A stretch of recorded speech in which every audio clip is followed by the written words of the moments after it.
Good afternoon, everyone. We are here for our August joint, yeah, let's get everybody's attention. Yeah, I do. All right, let's get the meeting started. Welcome to the August edition of the Joint Advisory Committee for Recreation Department. Do I have a motion to accept last month's minutes? Let's begin there.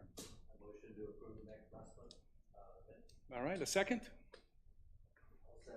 All right, all in favor, show of hands. All right, minutes are approved. Do we have visitors today? We do not have visitors. We do have someone joining us. Okay. Would you like to step up to the mic and did you have anything to say or? You're okay, you're just shadowing. All right. Well, let's get started. I'm going to start with the amenity reports today, and I have first up, which is London Park. And we start here with restrooms were clean and well stocked. Pavilion area looked great as always. Fish cleaning station was clean. All looked great. Again, and I think I've mentioned this before, the left dock bumper is falling off. That would be the south corner. Probably want to catch that before it ends up in the lake. Now, here's an interesting thing. Another blue PVC pipe looks like it was hit by a mower. We had one here about 2 months ago, and it was a low-lying unit. This one stands up about 2 feet, and it's cracked off to the side. Other than that, several members with dogs, however, not on a leash. That's a problem for another department, but one was a bit aggressive while I was there. The dog or the owner? Yeah, a little of both. And dogs are off leash. That is a police. It is. There is an ordinance. So exactly. If you see a dog, an aggressive dog that's off leash, please call the police. Yeah. Yeah, and I've discovered that because I've had to address that issue. Then when I asked the members how they felt about the facilities, they all mentioned how bad the fish station smelled. It was clean, but it just smelled bad is all. Otherwise, they love the park. I've got pictures that include that dock and the pipe if you need it. So that's all I have. Next up would be Branchwood, and that would be Russell, both Branchwood and Loch Lomond. Good evening, everyone. Start with Branchwood Complex and Trail, excellent condition. Again, like last month, the interior of the building is clean, well-maintained, staff-friendly, welcoming. Playground still looks good, serviceable. Pickleball courts look serviceable and are, even in this heat, well used. Trail and the disc golf course, which I use the most, are in excellent condition.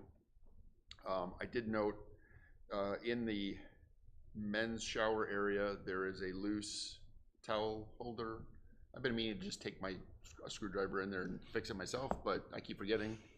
But if I don't get to it, that it's in there. They had fixed one of the shower handles was loose, that got fixed, but they missed a towel holder next to the first shower closest to the lockers. In this month's report, I'm keeping the same pictures of the post missing the sign to baskets 9 and 10 and the overgrown foliage on number 14 hole because it still looks the same. So I'm just leaving it in there for continuity. Member interactions related, I didn't know if I should put this in the report, but I did because I talked to members. But it's related to the potential dog park proposal. It was suggested to me that I go and talk specifically to the folks that live in the cul-de-sac that would be closest to the dog park if it should come to exist. Out of the 6 homes that are on that cul-de-sac, 1 family is moving out, and there is no current offer. So I don't know when there'll be somebody moving in there. The next home is under complete renovation with a roof entirely gone, so nobody's living there. The 3rd house was no answer. The 4th house is under construction. The 5th house, the owner of the home said they had no issues, no problem with the dog park being there. And the 1, 2, 3, 4, 5, 6. I guess I ran out of numbers. The sixth house, the last house, also, I talked to the owners and they had no issue with the dog park being there. So that was my member interaction for the Branchwood area this month, and no additional observations. Any questions on Branchwood? Okay, and then on the Loch Lomond, I was actually just there today. Everything looks good. Restrooms clean, well stocked with necessities. Ball field looks good. There are some pads of grass growing up in the base running area, but summer and it's hot. There's not a lot going out there, I guess. Dog parks were in good shape. They looked a lot better than they did this time of year last year. I probably chalk that up to the heat and less dogs using the park so far. Trail was in good condition. Picnic area looked great. Being a Monday, figured it got some use over the weekend. Grill was clean. Garbage cans were emptied. For an area of review, and there'll be a photo in the report this month, they're in the fenced-in area within the ball field, down the first baseline, just past the garbage can. There is a post with an electrical box, and it's broken. I don't know what it leads to. It may just, it's right above the water turnoff valve, so it may lead to a sprinkler system, but it's broken, there's wires exposed, so I included a picture of that. No member interactions, nobody was out there, it's hot, and no additional observations. All right, thank you, Russell. Next up is Larry with Blowing Springs Rec Area. Okay, overall condition, good. It wasn't busy. I guess I was a little surprised. It was Friday, and I would have thought there would have been more people there, but about half full of campgrounds. Areas review, a lot of them I've said before. The same as before. Potholes as you enter both lots 1 and 2. Paint needed on the Gear Garden water station. Instead of full repaving, fill the actual holes perhaps. Needs restriping in the Gear Garden lot. The spigot riser at space 56 is still leaning and it drips.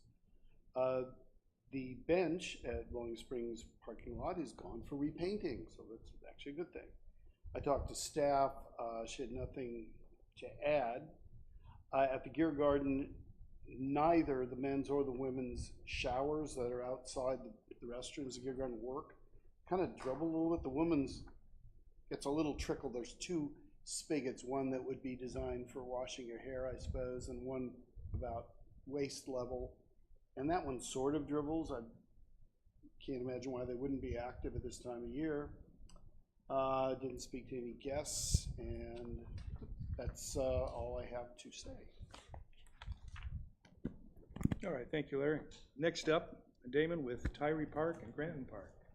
Afternoon, everybody. Nothing new here. I have 3 recurring issues. The pier is still kind of not in the best shape it's ever been in. Seen better days. I'd like to see about getting that on the list of priorities. The men's bathroom, although well taken care of in terms of janitorial service, is kind of tired. We've got rusty fittings, we've got a register that's kind of all rusted out and stuff like that. My recommendation would be a coat of paint on everything and a little sprucing. And I don't think that's a big ticket item. And then the shuffleboard, which I remember the heyday of shuffleboard. I think it was 1963. At any rate, neither has it been used or shows signs of use in the recent past, nor is there shuffleboard equipment that's available. So let's repurpose it, let's tear it out, and let's make shuffleboard equipment available. Would be my recommendation. And moving on to Granton,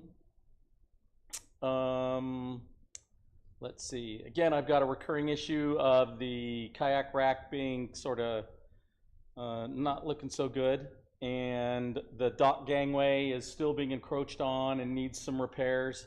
But we have an issue resolved. You might remember that last time the fish cleaning station spigot was not operational. Well, I went out there again, and because I'm a simple guy, I tried it again. But this time I also looked at all the other stuff around there. And there's it's not terribly complex, but it's not intuitive either. There's a system by which you turn on an inverter, turn on and 2 different timers, and that starts a pump that will then actuate the spigot. And there's no sign for that, because I used to live there. That is my point exactly. So my recommendation would be installation of a placard with some sort of instructions, because I don't think we want folks who are just have an experimental mind out there trying to figure out how that works. So, and that's my report. Questions? My wife takes the approach, if the TV doesn't work, you just hit every button and it'll work. But I tried that on there. That works great a lot of times, but can you recreate it? There's no negative consequences when she does that. All right, thank you, Damon. Next up, Liz with Lake Avalon Park. Thank you. Overall condition of the park, it's in pristine condition. When I was there, it was beautiful. The restrooms are clean, trash cans emptied, mutt mitts filled, lawns are mowed. The zip line area was clean and working when I went through it. Volleyball court was raked and clean. Barbecue areas were clean and the picnic tables were orderly and clean. The beach wasn't open yet. They were getting ready to open, but it was in working condition, neat and orderly.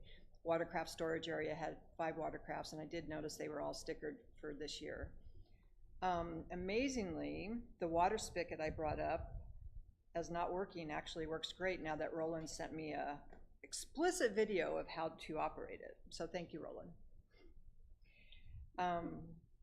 I did have a member interaction. I spoke with Hal, who is a POA member, lives nearby, and he was out walking his dog, as he does daily.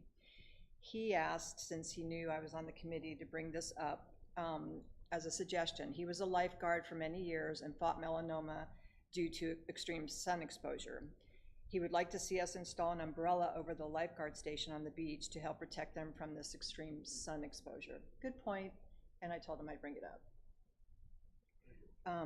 No additional observations. That's a good point. Thank you, Liz. You're welcome. Next up, Richard with Kingsdale Recreation Center. Well, I just took a little walk through the area before I came over here today. I've been on a camping trip last week. And everything looks really good. There's a few people in the playground, just a couple of mothers with their kids, and the mini golf looks good. There was a, looks like kind of a teenage group in the pavilion having snacks or something, and everything seemed to be fine. Restrooms were pretty clean.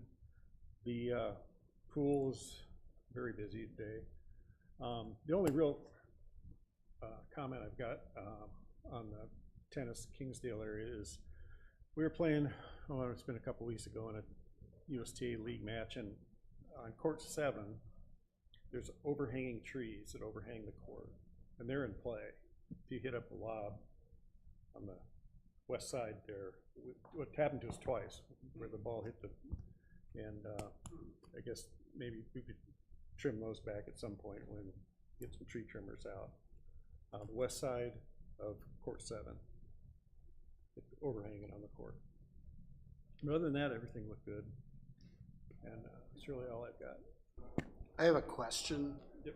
Not so much for you, but what is the procedure at that pool with getting more lap space?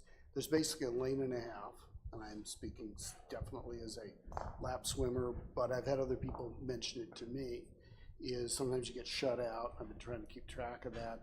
Or people share, and the most of us who do don't have any problem doing that. But the rest of the pools, people mostly socializing, which is their business and they're right. But I'm curious what the procedure would be to get that line moved over, yeah. I don't know what the procedure is, why it's where it is. The answer is historically it's always been there, and nobody has brought it to my attention or our attention that they would want, you know, extra lap lanes and stuff. It is a heated pool, so it is quite hot, so it's not an ideal pool to do a lot of lap swimming, but you know, we can always look into it. Okay, I was just curious about the procedure. Thank you, Roland. All right, thank you, Richard. Next up, Keith with both Lake Ann and Medfield Complex. Okay, Lake Ann was in great shape when I visited last Monday. Waterfall Bridge area looks good. It had some weeds that starting to become overgrown. Just really one pass with a weed eater would knock those weeds back, and I included some pictures in my report. The, in the launch area, the overall condition of the park was fantastic. The grass was well kept. Pavilion barbecue area was great. Portalettes, both of them were clean and stocked. Trash cans good.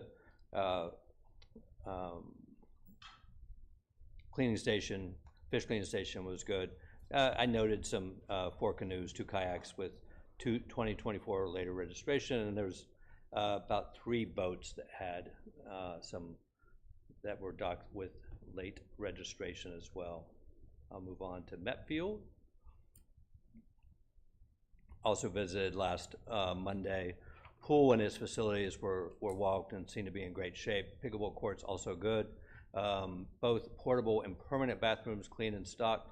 Picnic, barbecue areas all great. Trash cans all good. Clubhouse, workout facilities in very good condition.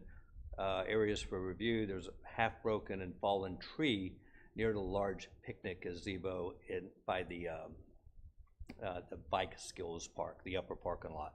It's surprisingly still alive, but it's contorted in a very odd and kind of ugly way. I don't think it's probably worth saving, so it'll probably have to be taken down. Member interactions, chatted with Lori at the rec center, and she had no member concerns. She only works Thursdays, but provided good feedback, really about the changing demographic there, and facilities really starting to get busy at night. Suggested at some point we consider more classes there at night, even though I do fully understand we probably track pretty closely the classes that are used and not used, and they kind of takes care of itself. I do think along the demographic front that pickleball courts are starting to be used much more at night with working folks, both at Kings or Metfield and Branchwood. Hence my suggestion to consider updating the lights. The lights, we'll talk later, are almost a safety concern, especially at Metfield.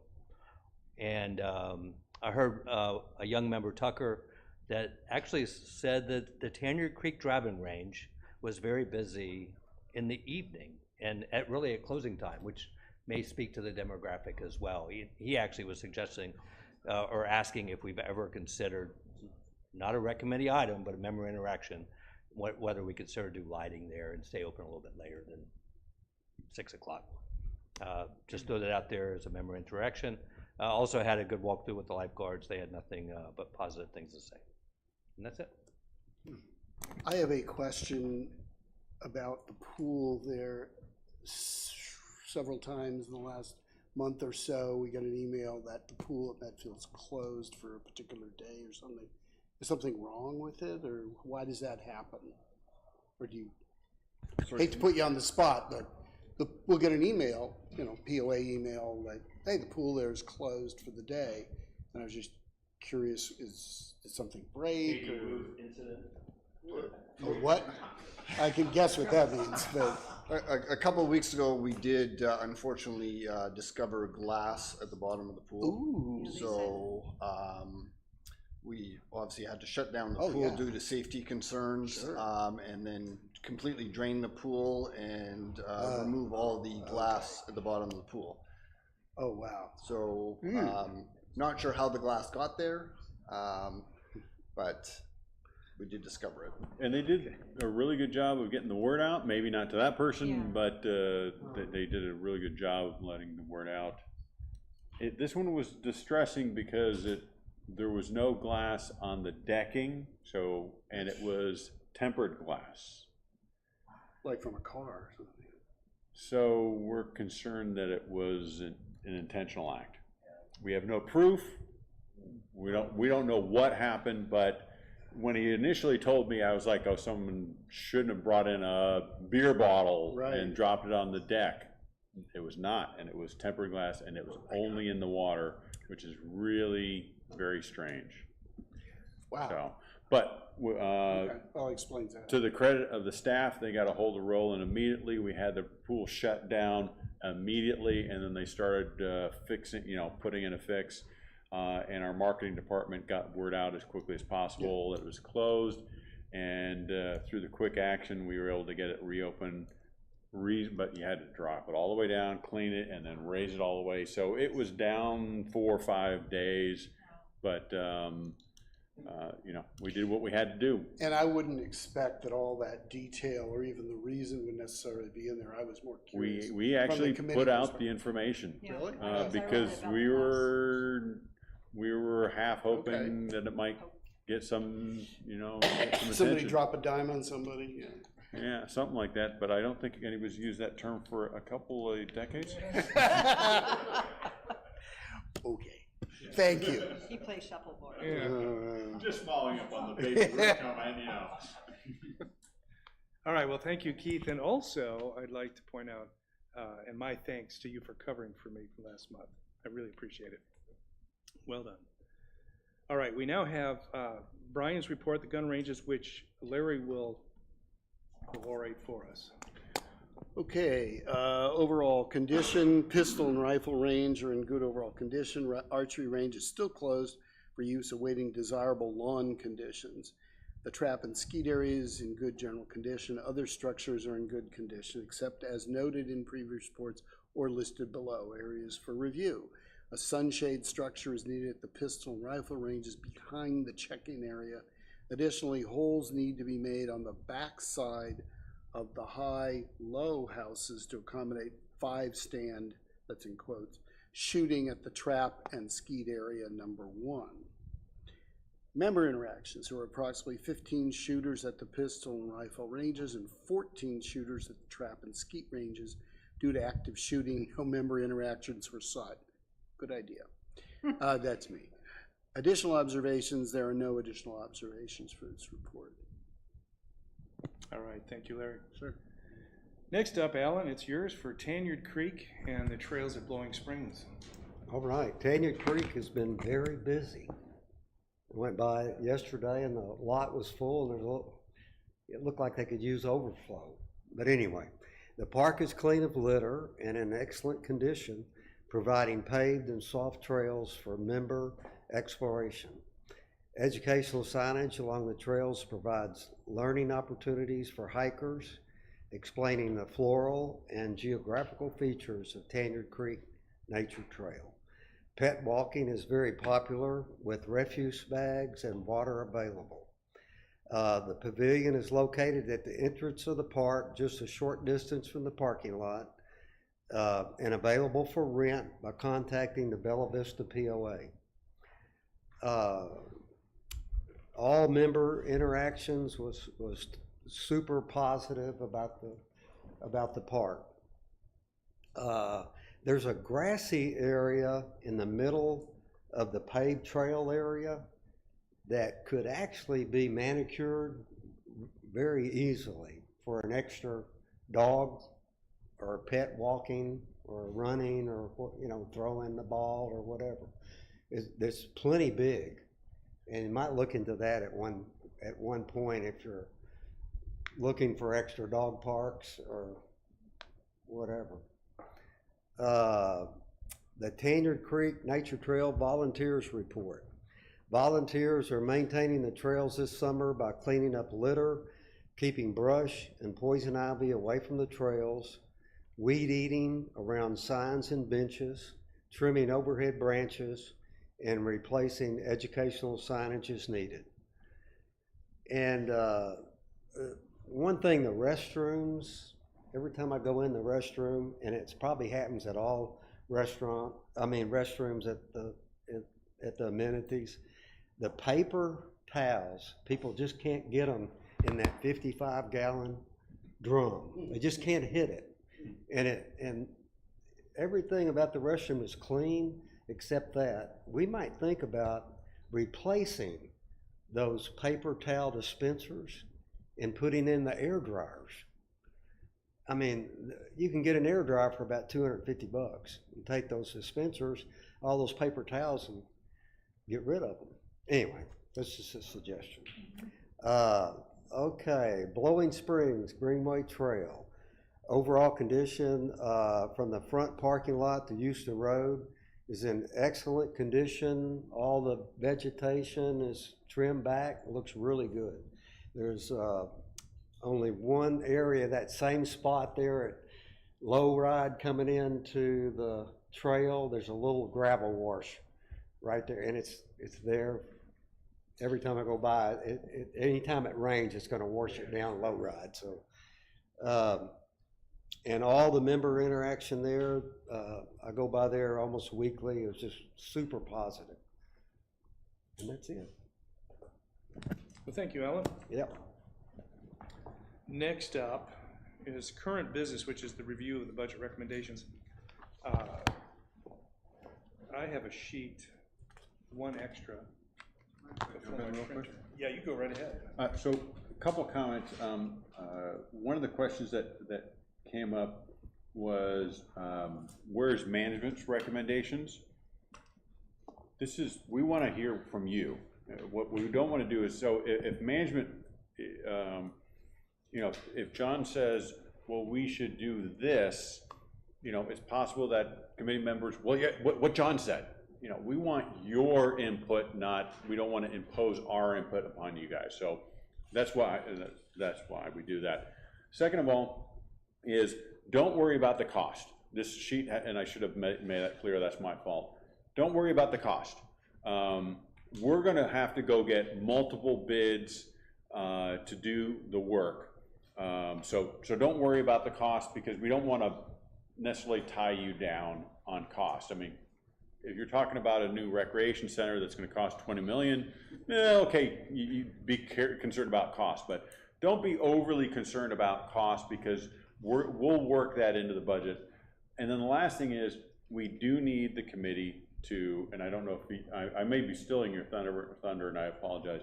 We do need you to force rank, because when we have this many items, we can't do them all. So we need to know what's most important to the committee and what's of lesser importance. I'm not trying to devalue anything. I'm just saying, if we only have the funds to do 5 out of 12 or something like that, we need to know what's most important, because what we don't want to do is we pick the ones and then that was of minimal importance to the committee, and we think we've done a good job because we've gotten a project done, and you're like, yeah, thanks for the effort, but that's really wasn't that important of a one, you know. So, and force ranking is hard. We know that.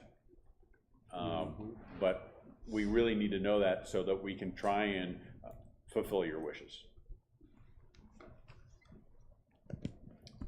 Well said. And as a matter of fact, I apologize, because I've been sending it out under the assumption in years past we've received a list similar to this from the Recreation Department, and then we added to it. And I really wanted to do a switch this year, Yeah. because I really want your input. I don't want to That's give good. you our input. Yeah. You know, we're gonna have input. I mean, we're gonna have, I'm gonna have a conversation with Roland, and he's gonna have input, but we really want to get your unvarnished, unfiltered opinions, and then go from there. All right, so with that in mind, and I'll send out the email that we can all rank these, okay? And if anyone has questions on that, please feel free. In the meantime, I'll open it up for discussion. Anyone would like to ask questions on anything on the list or anything that may not be on the list? We do need to keep it as short as possible, though, because we also have nominations to cover. You know, if I can, I go touched right on, the potential for lighting updates in the pickleball, on the pickleball courts, and it's hard for me to lean hard into that. It's $50,000. I know probably could be done cheaper. This is one of the better, most known lighting companies, sports lighting in the U.S. But I can't help but think, in a community I'm actively involved in, as Richard and Eleanor too, that in my mind is probably on a recreation standpoint has more community involvement anything outside of golf. Maybe pools, I don't know. 400 or 500 people participate, and we experience the level of use we have now. and I think what it's gonna be next year. So I'm saying all that to say, what we really need is more courts. And I know that's a broad statement. You know, looking at it's funny, shuffleboard came up. When we took the tennis courts down at Metfield probably 10+ years ago, we left the lights there, and we talked about the lights. And man, it would be so easy to drop 6 courts in there. We already have the lights, and probably I'd much rather have 6 new courts that cater to the growth of pickleball, not just for us retirees, but the young people that are now actively playing. So I don't even know if how that's considered, but I wanted to discuss it just to, if not for next year, to have it on everybody's top of mind for the year following. I think that's a great discussion for the committee, because we were talking during one of the recent board meetings, and we're talking about, you know, the idea of putting some of those sail covers on pickleball courts, and but here's the good discussion point: is what's more important is upgrading the current courts, or or is it getting more courts, just all around, just getting more courts? What's more important? Now, in a perfect world, we could say both, but we can't. And so that's the input that we want from the committee: is what's more important, is to upgrade the current, or to have additional ones, and that's the guidance we need from you guys. I think you can create more pickleball courts by having proper lighting, so you're not only using the pickleball court in the morning up till noon till it gets too hot. You've got a different group coming in at 5 o'clock playing till 9 or 10 o'clock. So you're getting more use out of the structure you already have. You don't have to make another. Pickleball courts right now are $350,000 to $500,000 getting them, you know, from ground up. And you can spend $50,000 on lighting and create 4 more hours of pickleball. You already have a court. Yeah, and if I can jump in on that too, it's like one thing we do have going for us with the existing flat area where the tennis courts were at Metfield, where the lights still are, and the beautiful shuffleboard court is that we already have the bulk of the cost. My guess is ground leveling is already done. So I don't want to discount how still the expense involved with fencing and concrete and surfacing and nets is still there. But, you know, in my mind, and I'd love to hear Richard's feedback too, we could survive with the existing lighting and people will find a way to play, as I did when I was a young man on a tennis court with headlamps of a car. You find a way to play at night, but I just know the community a year from now, we're going to be busting at the seams. I think you can make a very strong argument that we need 20 courts today. I mean, I think you can, and my biggest concern about that, where the light stanchions are at Metfield, is we've abandoned those courts, and if we put courts in right next to someone's home, it's I don't want to be on the receiving end of a lawsuit, because I don't think we're going to do very well. Really? Yeah, I really don't. Once the courts were removed, I think we made ourselves vulnerable, and we removed them because they were tennis courts and they were in horrible shape. We removed them for the right reason, but that would be my biggest concern is, and it's not unlike we talked about this, is you put in a dog park next to someone's home. If they complain, that's a valid complaint, which is why we asked them to go out and kind of canvass the area and talk to people, because it puts the POA in a vulnerable legal position. And I do think with that being the case, and was a consideration, there's 3 or 4 houses that back up within 60 yards of where the courts would be. And I thought perhaps if you didn't put lights there, didn't use it at night, that could pacify some, but there are some you're not gonna pacify. But that being said, the cost is great to have to, But in Level that ground. case, you're double dipping. yeah. Not only do you have the potential for the noise, you all of a sudden have lights on at night. You're really pushing your luck Yeah. as to are we going to start getting complaints, and really valid complaints. Yeah, You know, when we added the beach, the reason why we selected that location is because it's fairly well removed from the nearest home. And we've talked about adding an additional beach.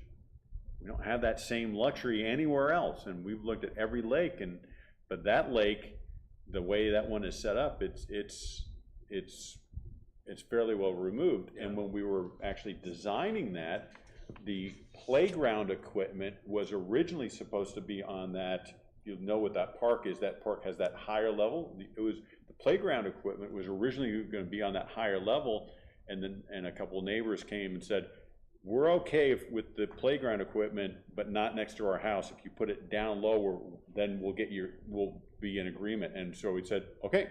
So we moved the playground equipment from where we originally planned on putting it, because we wanted the neighborhood support, and it was a reasonable request.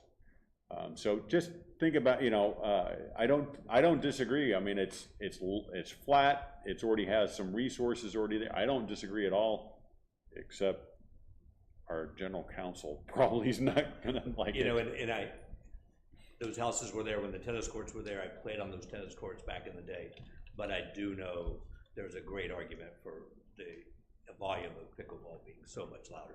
So if Yeah. that's a genuine concern. Once I we fully abandoned would that back area, away and we saying- abandoned that area, we removed the court, so now it's been abandoned for 6-7 years, Yeah.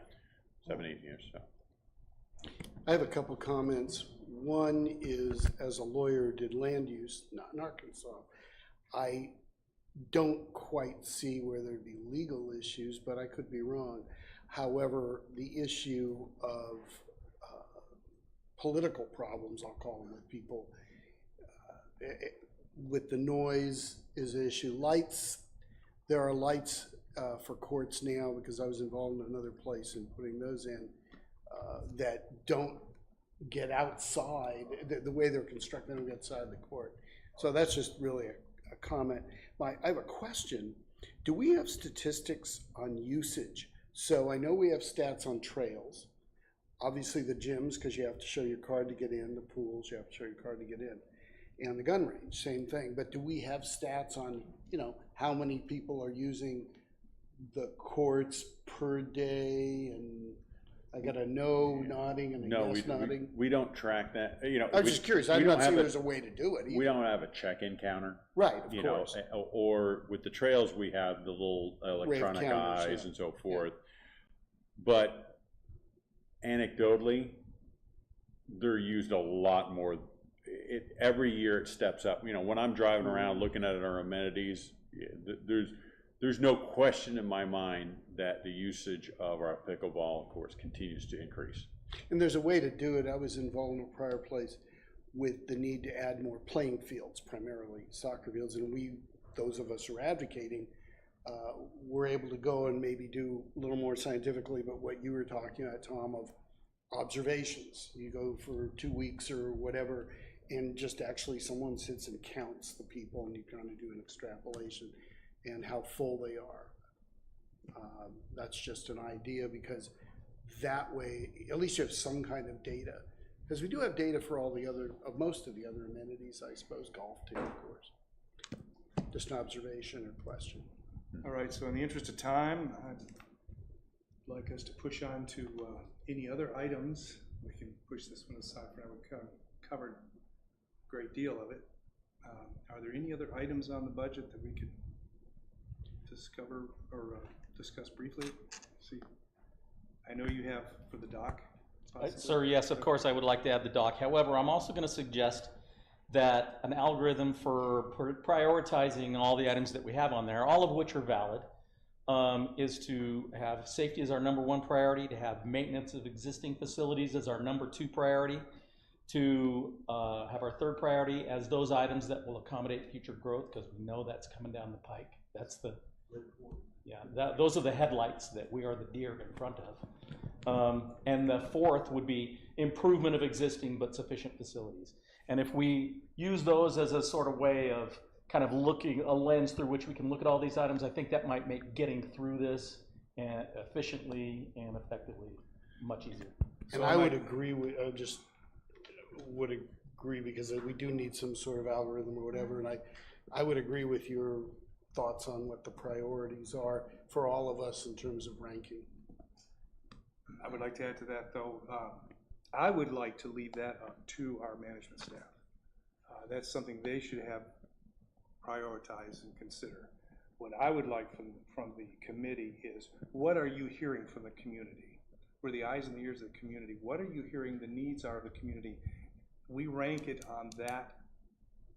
Unless you'd like to do otherwise, that's fine, but we rank it on what we feel is the most important to the least important, and then let our staff take that algorithm or whatever they're using into consideration from there. It simplifies it, it makes it easy to get out there and get it in the laps of the people who can make that decision. So, all right. Anything else? Go ahead.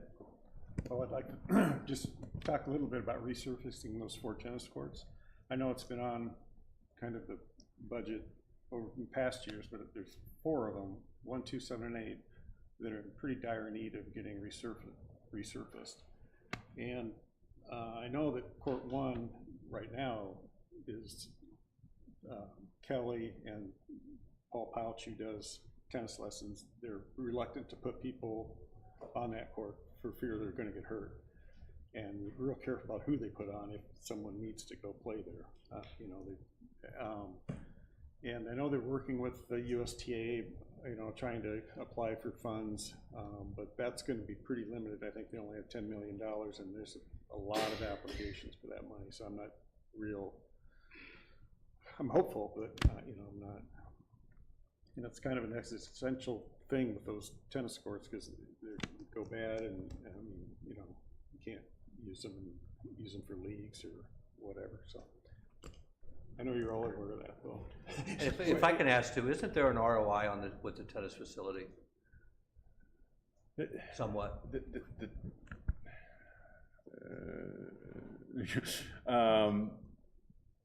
The tennis courts is I mean, you've touched on it. It is not an easy solve,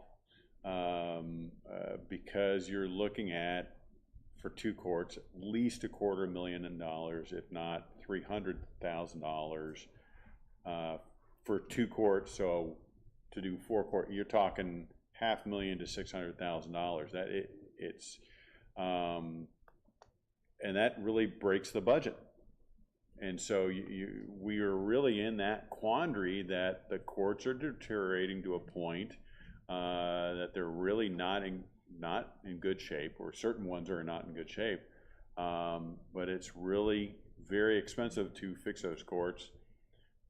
You know, Roland and Kelly and the team have been working hard on the grants, but like you said, there's only so much that they're going to give away, and so I'm always, you know, anytime someone tells me we're going to get free money, I'm always like, yeah, okay, so once we get the check, then I'll believe it, you know, and so if we get the check, I'm totally in support of it, but that doesn't mean that they haven't worked hard on it.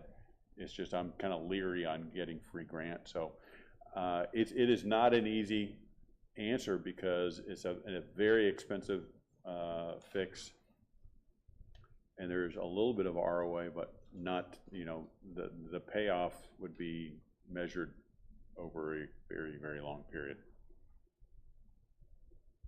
All right, thank you. Has everyone received a copy of this? Anyone need a hard Hand up copy? at the end. Okay. Do you need a hard copy of this? Okay. Does everyone have a hard copy of this? Okay. Or a copy, period. It's the same thing as Senate. Okay. Go ahead. I just want to talk quickly again about I'm the dog park cheerleader. And I just wanted to bring up 2 quick things. I've got more info if anyone has any questions, but there's 2 things I want to mention. I notice on here it says donation funding, and I just didn't want to leave it that the assumption that we're gonna raise all the money for the dog park for, by donations. I would be running and managing a lot of bake sales to come up with what I think it might cost. I did go with a gentleman who did my fence, and I got a quote from him of a potential site and size, which could turn into something entirely different. I totally get that, but I wanted to have some number for us to have in our head while we're prioritizing all these things. The number that came up was about 25,000. I'm thinking we could probably raise about 6,000, and we would need about 20,000 to do the rest. And then my thought was, if by some fortunate means fundraising brought more than 6,000, the additional funds there could buy things like benches and things like that, water bowls, whatever. I know there'll need to be signage. This was strictly for the fence, the fencing and the gates, both entry gates and double gates for the riding lawnmowers to get in. The second thing I was going to ask, so I throw that out just to keep that in your mind as you go and rank things. The second thing I wanted to ask was, is there a potential, do we have the ability as a POA to request corporate sponsorship? Because I'm thinking maybe Petco or PetSmart or whatever may have some function where they, donate to communities to make dog parks, to make it safer for dogs or something like that. But I don't know if it's something that the POA is prohibited of doing. We're not prohibited from doing that. We don't, if an outside organization comes to us and says we'd like to, sponsor or do something like that, we would be very open-minded. But we're not going to allocate staffing to try and go get that, because I have found that it ends up costing more in staffing than you bring in money. And so, but hey, if you wanted to take, I'm picking on you, but if you wanted to take it upon yourself and say, Explore it. And you're able to get, Petco to make a donation, and we have a sign up front, donated by Petco, I think we'd be very open-minded to that. Okay. Do keep in mind, we are a 501c4. We're not a C3, so they can't take a charitable write-off because we're not a C3, we're a C4. Okay. So that's usually the question we also get is, can I get a charitable write-off? And the answer is no. A C4 is not a charitable write-off. Okay. We're not the Cancer Society, that's a C3, or Boys and Girls Club, the Animal Shelter, or something like that. So we would be open-minded to that, very much so. But that would be where we would look to volunteers and say, hey, decent idea, but you got to do the legwork, Sure. because we'll consume a huge amount of time. We did that with the golf tournament from several years ago. We allocated staff to try and bring in, and it was a lot of money into, So now it's like, for the Golf for Charity, that's great. You guys are going to bring in sponsors. Go for it. It's all you. You guys put in the work, but we're not going to have golf staff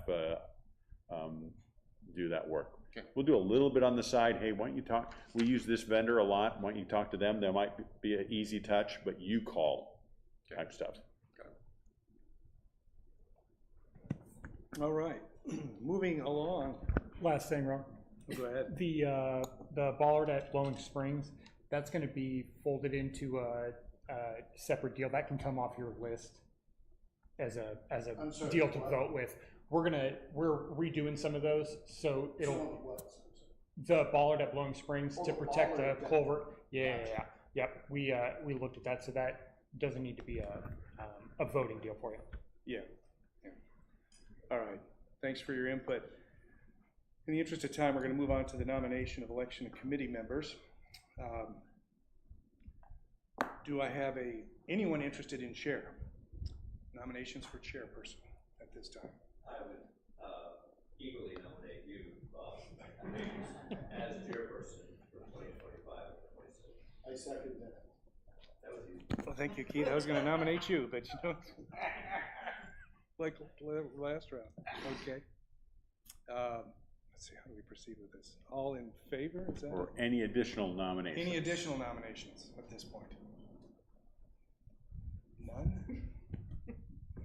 I'm ready to vote. Okay. All in favor of Robert as chairman? I guess I can vote for myself. Yes, you can. All right, it's done. Next up, I would like to nominate Keith again as vice chair at this point. I second that. That was seconded. All in favor of Keith as vice chair at this point? All right, thank you, Keith. And again, I would like to nominate Larry as our secretary. Can I have a second? All right. All in favor? I do have to thank Larry. He's on top of it. He keeps me on top of it, actually. That was the most efficient part of the meeting yet. It is. I thought that'd be the longest. Most awkward. All right. Moving along to our, oh, I'm looking at the wrong list here. Sorry. Our board liaisons. We have Deborah here. I thought we had Kathleen. Okay. Anything to add? No, always, thank you. I do want to comment because I'm sure a lot of people don't know there's so much information out there to drift through. If you go to the POA website, you can sign up for e-letters, I can't remember the exact terminology, and you can pick the one you want so you won't get inundated. And also, the POA is on social media, and I share that because in regards to Metfield, it was pretty crystal clear to me that Metfield was closed and why. So I think it's just a matter of learning how to navigate through the information and finding out where to get it. So I would encourage people to look into that because it's a lot to hunt for. Thank you, Deborah. And Kathleen remains silent on the board. All right. Nothing on my end, just a big thank you. All Yep, right. just a big thank you as always. Thank you, Kathleen. All right, moving along to the POA staff reports. We will start with Tom. Do you have anything to us today? If you have not yet voted, please make sure you go ahead and do so. There's only 1 week left, and in the interest of time, I will pass. Next up would be Rick, but I assume John would cover for Rick today? All right. As much as I can. All right. And like Deborah said, we do have our sporting update that covers all of the lake news, the gun range, and that sort of thing. That's our e-newsletter. Just wanted to add that since she was talking about it. So over at the Lakes and Parks maintenance side of things, for a large portion of June and all of July, we were extremely understaffed. However, I think we're coming out of that. We've hired a new person, and we've got some people that will be returning to us for the season. So we're hopeful that we will be back up and fully staffed very soon, and that a large amount of the training that goes into what the maintenance staff do will be out of the way. So we should be up to capacity very quickly. However, the staff that we have had, they've been doing lots of housekeeping, pressure washing. There have been a ton of trees that have come down here lately for whatever reason. So they've been busying themselves with just trying to make sure that a lot of those things stay up and done. Over at the docks, the Loch Lomond docks, I saw in the email, we were concerned about those. So the docks on Loch Lomond especially, and a lot of paving, that's going to be our biggest maintenance issues next year. That's in our big target area, our high priority targets, so to speak. And Lomond is going to be on drawdown, as I think most people know now. So we'll be really working on those docks as much as the budget allows. And we're going to try some new things using composite materials to hopefully that will stretch out the lifespan of those docks. But of course, once the lake does come down, we'll pull the structure off and we'll be able to figure out what we're kind of dealing with and then rebuild from there. For the month of July with the Rangers, they had 12,379 contacts, which is absolutely astounding. They removed 580. That is up a full 26% year over year from last July. However, removals only rose up 20%, so I'll take that as a win. Rifle pistol attendance was also up about 24% month over month. We'd been real steady until it got really hot in July, and then suddenly it really took off, and same thing through August. So Not real sure why everybody waited until it was really hot, but all of a sudden, people are coming in droves. Trap and Skeet is on par with last year's numbers, and then we did host 42 Youth Hunter Education Challenge participants. This is an event we vote on every year to host that practice. There was 42 for the last event that we had. We had people from Pennsylvania, New Mexico, Louisiana, and North Carolina were all represented. At least that's the states that practiced at our range at least. And we had a great time with that. And then finally, archery is coming very, very soon. I won't give a date just yet, but it is coming very soon. And that's all I've got. All right, just a comment on the, I believe it was the last sporting update. That really rattled my cage. I'm spider phobic. And those trapdoor spiders just, man. If, Larry, if you're listening, so our marketing director mentioned that very thing as we were, and the reason we put the trapdoor spider in at that particular time is because they're moving around this time of year. Yes. They're very secretive at any time besides right now whenever they're out and moving out of those burrows, so. And they're not small. They are not. No. All right. But it's funny, because Larry, he mentioned that very thing. Yeah. Gosh. All right. Obviously not me. No, our marketing director.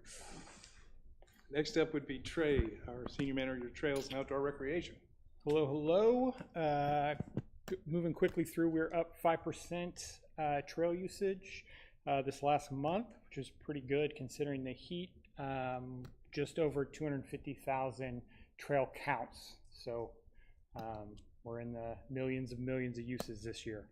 7/5 was the busiest day, which is showing a trend away from, that's showing that people are coming for the holiday and riding. Day after holidays have been slower in years past, but looks like people's family are coming in and bringing their bikes. So it's great for grandpas and grandsons and grandmas and granddaughters getting out to ride together. You may have seen we finished the connection of tunnel vision at the Lancashire, in the tunnel at Lancashire. So that was the trail that was cut for the state rebuild on the highway, which was a years and years program, but we redressed the trail for about a half mile both ways. The connection's been made. We're waiting on the trail signs, the wayfinding signs, but everything else is done, and it's spray painted. You'll see it if you go play golf, or if you go on the trail, you'll see there's kind of a new intersection there, but it turned out great. People have been using it. People have been riding it. Looking good. So that's all I have to pass on. All right, thank you, Trey. Next up would be Roland. Our summer season for pools and beach are slowly winding down here. Yesterday was the last day the last day Metfield was open, so it is shut down for the season. The beach is now on weekends only till the end of August, and Kingsdale Pool will stay open till mid-December, or September, sorry. Lifeguards are back to school, both college and high school, so it's always a challenge at this time of the year to keep everything open. So you will see them on weekends at Kingsdale operating the pool. We had a new manager named Lake start with us recently, so you will see him out and about at the pools, and he will be situated at Branchwood as the Branchwood Recreation Center manager. That's it. Well, gosh, I'm surprised, but we're going to end it right on time. If there is nothing else, we can adjourn this meeting. Our next meeting, however, is August 11th. I'm on the wrong sheet again. Yes, September 8th, 2025, 4 o'clock boardroom. Meeting adjourned. Bob, just